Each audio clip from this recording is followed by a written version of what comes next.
Retour sur le plateau de TV Finance, on va s'intéresser ce matin à la bourse de Francfort et plus précisément au DAX avec Eric Seban, trader, formateur et coach. Eric, bonjour. Bonjour Roselyne. Alors l'indice allemand a clos son cours hier sur une chute conséquente, moins 1,18% à 15 100 points. Le variant Omicron inquiète les investisseurs allemands, comme beaucoup d'opérateurs de marché du reste.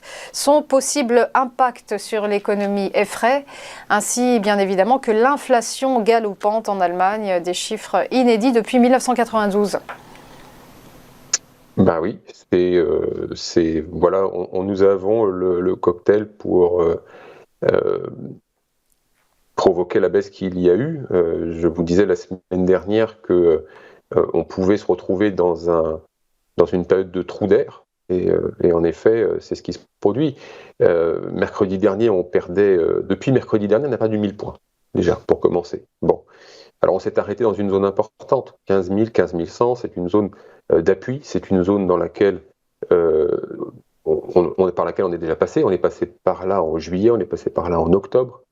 Et en octobre, je vous disais déjà, c'est la deuxième fois qu'on y retourne, il ne faudrait pas qu'on casse cette zone, sinon ça pourrait glisser. Alors, le contexte est un petit peu différent, donc la probabilité qu'on glisse était relativement faible, et d'ailleurs on a vu ce qui s'est passé, le DAX a rebondi de 1200 points. Donc, en effet, cette zone de doux d'appui a parfaitement fonctionné. Sauf qu'en 15 jours, on a reperdu 1200 points et en ligne droite. Donc là, le contexte est un petit peu différent. Alors l'enjeu est toujours le même. Il faut tenir au-dessus de 15 000 en clôture. Pour le moment, ça tient au-dessus. Et comme je vous dis, le contexte est différent parce que la volatilité, pour le coup, sur 2 mois, vous la voyez bien, la volatilité, c'est tout et son contraire. Sur de l'amplitude, donc elle augmente, mais elle augmente aussi fortement en intraday, comme notamment hier. Vous indiquez qu'on a baissé de plus de 1%, mais dans la journée, on a eu 3 séances en une. Entre les extrêmes, on a coté 500 points, c'est beaucoup. Donc il y a quand même beaucoup de spéculation qui prend des baffes. Bon, après, elle occupe le terrain, donc pour le moment, c'est logique que ce soit elle qui ramasse. Mais disons que on voit bien le scénario que je vous proposais la semaine dernière, quand je vous disais qu'il fallait fortement considérer l'achat de put pour jouer des trous d'air. Évidemment, je ne pensais pas que ça allait aussi vite, je ne pensais pas que ça allait payer autant, mais les conditions étaient réunies, elles le sont toujours d'ailleurs. C'est exactement le même scénario que je vous proposais l'année dernière à la même époque, où je vous disais, acheter des puts, c'est à considérer aussi, les trous d'air, on peut en avoir, et on en a eu. Donc ce sont des opérations à côté desquelles il ne faut pas passer, parce que justement les conditions sont réunies, le contexte est bon pour ça. Alors, bon, maintenant il est trop tard pour le refaire, mais après la baisse donc, de vendredi, une baisse assez importante, est-ce qu'on va avoir un rebond technique ? C'est la question qu'on peut se poser. Pour l'instant, il n'y a pas eu. Cette nuit, ça a rebondi un petit peu. Peut-être que ça va se passer aujourd'hui. Là, pour le moment, on gagne 0,70. Donc, peut-être que ça va se passer aujourd'hui. De toute façon, comme je vous dis, c'est le niveau clé. Graphiquement, techniquement, on a la même situation qu'en octobre, début octobre. Mais, encore une fois, le contexte est différent. Vous l'avez dit il y a quelques instants. Variant. Monsieur Powell, depuis hier, ça y est, il change enfin son discours. Il commence à considérer que l'inflation pourrait être justement non pas transitoire, mais plus préoccupante. Donc, bon, globalement, les hausses de taux commencent à se profiler. Parce que je pense que la BCE va aussi emboîter le pas. Il faut quand même préciser que beaucoup de banques centrales ont déjà augmenté leurs taux. Donc, Fed et BCE sont à la traîne. Moi, je vous disais que le marché ne pouvait pas baisser fort sans une nouvelle force. Ben voilà, le variant, ça a été la nouvelle. La hausse des taux sera peut-être le catalyseur. On va voir entre le déclencheur et le catalyseur si on a le relais, justement.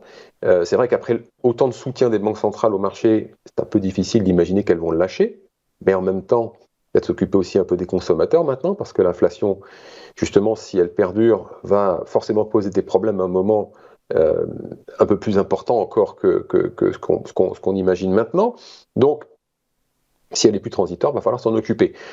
Je pense que en tout cas sur le plan du trading, les prochaines semaines, ça va être un petit peu compliqué parce que là, la visibilité, elle commence à être un peu de plus en plus brouillée parce qu'entre variants, hausse de taux, fin d'année, c'est quand même pas la saison idéale pour opérer. Les gérants qui sont protégés, ça on l'a dit depuis un moment, ils le sont, donc c'est pour ça qu'ils étaient relativement insensibles dans la baisse et que c'est pour ça que c'est la spéculation qui s'est fait nettoyer. C'est difficile d'établir un scénario moyen terme avec des bonnes probabilités de réussite.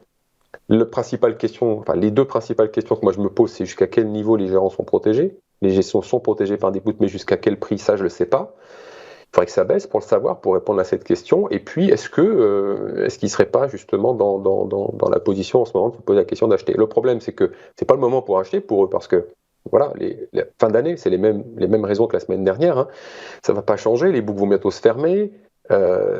C'est pas la prise d'initiative en ce moment. Les mois de décembre, c'est pas fait pour. Les gérants qui ont bien performé, qui ont des résultats corrects, c'est pas le moment qu'ils prennent des risques. Hein. Ils vont pas trop bouger. Donc je crois pas qu'ils vont faire leur marché maintenant, mais je pense plutôt qu'ils vont le faire à partir de janvier, ce qui serait assez logique, un calendrier assez habituel. Alors justement, comme on est sur un niveau de support, qu'on flirte avec le danger, est-ce que ça serait un bon moment, en définitive, ce mois de décembre, pour imprimer une baisse plus sérieuse, pour aller justement chercher les niveaux d'embêtement de ceux qui sont pour l'instant protégés, d'aller voir jusqu'où ils sont protégés. Donc, on n'a pas de signal de vente encore, c'est trop tôt pour vendre, il faut continuer d'acheter, mais il faut être hyper prudent pour toutes les raisons que je viens d'évoquer. Là, le contexte, il n'est vraiment pas favorable. Maîtriser son effet de levier, hein, c'est vraiment essentiel. Et puis réduire le niveau de risque, il faut le réduire pour quelques semaines. Voilà, c'est vraiment ce qu'il faut faire. Pas prendre de risques pendant les prochaines semaines. Laisse passer les fêtes, on y verra plus clair. Pour le moment, de toute façon, ça y est. Si l'année n'a pas été très bonne, c'est pas maintenant qu'on va la rattraper. Hein. Voilà donc pour ce trou d'air du DAX. Merci beaucoup Eric Seban pour votre décryptage. À suivre après une courte pause, quelles valeurs vont se démarquer aujourd'hui? Vous saurez tout avec les Market Movers.